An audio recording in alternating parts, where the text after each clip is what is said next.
लक्ष्मीच्या पावलांनी या मालिकेच्या येणाऱ्या भागामध्ये आता मात्र जबरदस्त एक धक्का बसणार आहे आपल्याला।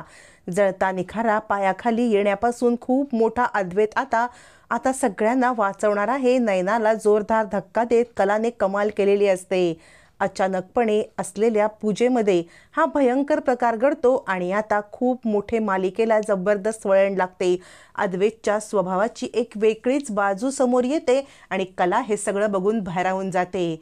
तिथे उपस्थित असलेल्या मंडळींमध्ये सुद्धा खूप मोठा आता चर्चेचा विषय होतो। जळत्या निखाऱ्यावरती पाय येणार तेवढ्यात अद्वैतने खूप मोठा आता खुलासा करत वाचवलेला असतं आणि नयनाला धक्का देत कलाने सुद्धा खूप मोठी कमाल केलेली असते। या सगळ्यामध्ये संगीताच्या मनामध्ये मात्र वेगळेच काहीतरी मांडे शिजत असतात, पण संगीताचा हा सगळा डाव नियती उधळून कलाला न्याय मिळवून देणार असते। आता संगीता कला आणि नयना या दोघींमध्ये भेदभाव करत असते, याला सुद्धा एक जबरदस्त कारण असतं।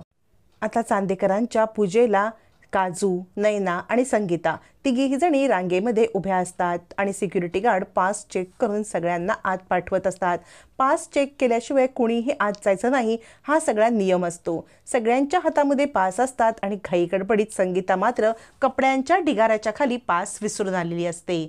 तोपर्यंत संगीता पास देण्यासाठी किंवा दाखवण्यासाठी येत असताना नयना म्हणते 2 मिनिटात मी आले आणि नयना काहीतरी कारण काढून ती बाजूला जाते। काजू म्हणते आता हिचं काय आहे नवीन, आणि तोपर्यंत संगीताकडे पास मागितले जातात। संगीता सांगते आहेत की माझ्याकडे पास, 2 मिनिटं थांबा मी पास देते। पण संगीताच्या पिशवीमध्ये पास नसल्यामुळे सिक्युरिटी गार्डना स्ट्रिक्ट त्यांना सूचना असतात की पास नसेल त्याला आत पाठवायचंच नाही। आता मात्र सिक्युरिटी गार्ड संगीताला अडवतात। संगीता म्हणते मी सांगितलं ना माझ्याकडे पास आहेत, मी खोटं का बरं बोलेन, असं म्हणत संगीता आपल्या पिशवीमध्ये पास शोधते पण संगीताला पास काही मिळतच नाहीत। आता मात्र संगीताला खूप मोठा गडबड येते की आपल्याकडे पास नाहीत, आपण तर तयार होऊन आलोय, मग आज जायचं कसं, माझ्या मुलीचं लग्न कसं होणार, आणि संगीताला काहीही करून नयनाचं चांदेकरांच्या मुलांशी लग्न करायचं असतं जेणेकरून ती श्रीमंत घरची सून होईल। पण नयनाला आता हे सगळं मिळवण्यासाठी पास घेऊन आत जाणं महत्त्वाचं असतं, जे पास घरी विसरलेले असतात। संगीता सांगत असते 2 मिनिटं थांबा, पण आता सिक्युरिटी गार्ड म्हणतात ओ बाई तुम्ही बाजूला व्हा, बाकीच्या लोकांचे पास चेक करू द्या, तुम्ही तुमचे पास तिकडे जाऊन चेक करा, कारण आम्हाला तशा सूचना आहेत की पास ज्याचे नसतील त्याला आत पाठवायचं नाही। तोपर्यंत इकडे आता कला सगळा पसारा उरकत असते। पसारा उरकत असताना तिचं लक्ष तिकडे पडलेल्या पासकडे जातं। पास पाहते आणि ती विचार करते अरे देवा, या तिघी जणी गेल्यात खऱ्या पण पास इकडेच राहिलेत, आता पास नाही आहेत म्हटल्यावरती त्यांना आतमध्ये एंट्रीच मिळणार नाही। मग आता कला ते पास घेऊन निघते सुद्धा, आणि तोपर्यंत इकडे खूप मोठा तमाशा झालेला असतो। तमाशा असा झालेला असतो की सिक्युरिटी गार्डनी अद्वैतला जाऊन सांगितलेलं असतं की सर आपल्या गावातले काही मंडळी आहेत जे खूप आडमुठपणा करतायत, त्यांनी इकडे आता पास नाही आहे तरी सुद्धा आतमध्ये आलेले आहेत। अद्वैत म्हणतो पास नाहीत तर तुम्ही त्यांना बाहेर काढा, पास असल्याशिवाय इथे कुणीही आता मात्र यायचं नाही आहे। मग सिक्युरिटी गार्ड अद्वैतची आज्ञा पालन करत संगीताला सांगतात की तुम्हाला सांगितलं ना तुम्हाला एंट्री नाही म्हणून, चला इथून, असं म्हणत संगीता, काजू आणि नयना या तिघींना एंट्री नाकारली जाते। एवढंच नाही, संगीता आता तरी सुद्धा आत चला जाते, मग तिला धक्का दिला जातो। तोपर्यंत तिकडे कला येते। कला खूप चिडते आणि सांगते की तुमची हिंमत कशी झाली माझ्या आईला धक्का देण्याची, कोणी तुम्हाला ही सगळी परवानगी दिली धक्का देण्याची, असं म्हणत कला खूप चिडते। त्यावरती आता इकडे सिक्युरिटी गार्ड सांगतात हे आम्हाला आमच्या मालकाने सांगितले। कला म्हणते आहेतच तुमचे मालक तसे उद्धट उद्दाम, त्यांना आलेल्या माणसांची किंमत नाहीये, पास आहेत आमच्याकडे, ते फक्त घरी राहिले होते, तर इतकी उद्धटगिरी करण्याची काहीच गरज नव्हती, असं म्हणत कला आता भांडायला निघते। संगीता म्हणते या माजोरड्या लोकांना अजिबात कसलं काही पडलेलं नाहीये, माझ्या मुलीला सून बनवायला मी इकडे घेऊन आले। आजूबाजूची लोक चक्क हसायला लागतात। तोपर्यंत अद्वैत समोर येतो आणि आता त्याला जाब विचारत कला सांगते की तुमची हिंमत कशी झाली हो माझ्या आई वडिलांना किंवा माझ्या आईने बहिणीला धक्का देण्याची, असं म्हणत कला जाब विचारते। अद्वैत म्हणतो पास नसतील तर कुणालाही प्रवेश मिळणार नाहीये, तुम्हाला माहित नाहीये का हे, त्यावरती आता मात्र सिक्युरिटी गार्ड म्हणतात यांच्याकडे पास आहेत। मग अद्वैत आत जातो आणि तिघींना एंट्री मिळते। तिघी आतमध्ये धावत पळत येतात आणि आता सगळं तिथलं पाहून चकाचौंध संगीता, कला सगळेच जण आता खूप आनंदी होतात। कलाला मात्र राग आलेला असतो की माझ्या आईला आणि बहिणीला धक्का कसा दिला। त्यातच आता पूजा सुरू होते। आणि पूजेच्या ठिकाणी सगळे चांदेकर असतात। त्या पूजेच्या ठिकाणी पूजा संपन्न झाल्यावरती छानपैकी डान्स परफॉर्मन्स करण्यासाठी आता सगळे सज्ज असतात।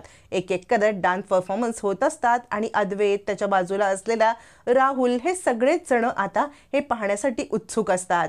सगळेच जण पूजा करतात आणि डान्स परफॉर्मन्स सुरू होतो। चक्क या डान्स परफॉर्मन्समध्ये नैना सुद्धा पार्टिसिपेट करते। नैना डान्स परफॉर्मन्समध्ये डान्स करायला लागते आणि नैना खूप सुंदर डान्स करत असते। सगळेच जण नैनाचा डान्स पाहत असतात। पण त्याच वेळेला देवी आईची इकडे आरती चालू असताना आरतीमधले किंवा धूपारतीमधले काही निखारे नैना जिथे डान्स करत असते त्या फ्लोअरवरती खाली पडतात। फ्लोअरवरती निखारे पडलेले असतात आणि हे सगळं कला बघते।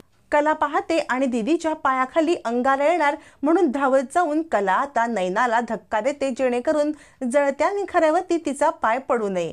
आणि त्याच वेळेला तिकडे अद्वैत येतो आणि नैनाला धरतो। नैना खाली पडता पडता वाचते। अद्वैतने तिला सावरलेलं असतं। आता मात्र संगीताला आनंद होतो, चला चला, ज्या गोष्टीची मी वाट पाहत होते ती कलामुळे हे शक्य झालेलं आहे। म्हणजे कलाने धक्का दिल्यामुळे अद्वैत नैनाला वाचवायला आलेला असतो आणि कलामुळेच पास मिळालेले असतात।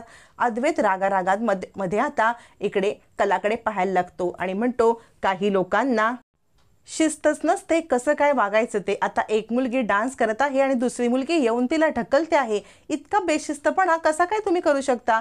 कला सांगण्याचा प्रयत्न करत असते की तिच्या पायाखाली निखारा येत आहे म्हणून मी तिला वाचवण्यासाठी आले होते, पण अद्वैत काही ऐकायला तयार नसतो। अद्वैत सांगत असतो, तुमच्यासारख्या मुली आहेत ना दुसऱ्या मुलींवरती जळतात, त्या चांगला डान्स करत होत्या तर त्यांना येऊन ढकलायची गरज काय होती, दरवेळेला स्वतःचाच मोठेपणा मिरवायची गरज काय होती, आणि मुळात म्हणजे तुमच्याकडे पास नसताना तुम्हाला एंट्री तरी कोणी दिली, असं म्हणत अद्वैत चिडतो, कारण 3च पास असतात।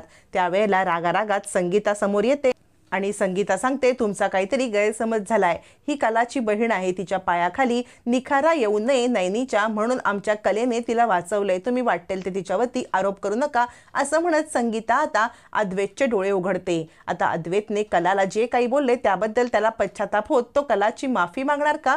आणि इकडे आता संगीताच्या मनामध्ये मात्र नैनी आणि अद्वैत यांच्या लग्नाचे विषय घोळत असताना नियती कला आणि अद्वैतचं कसं लग्न घडवून आणणार जाणून घ्यायचं असेल तर आजच आपल्या चॅनलला सबस्क्राईब करा।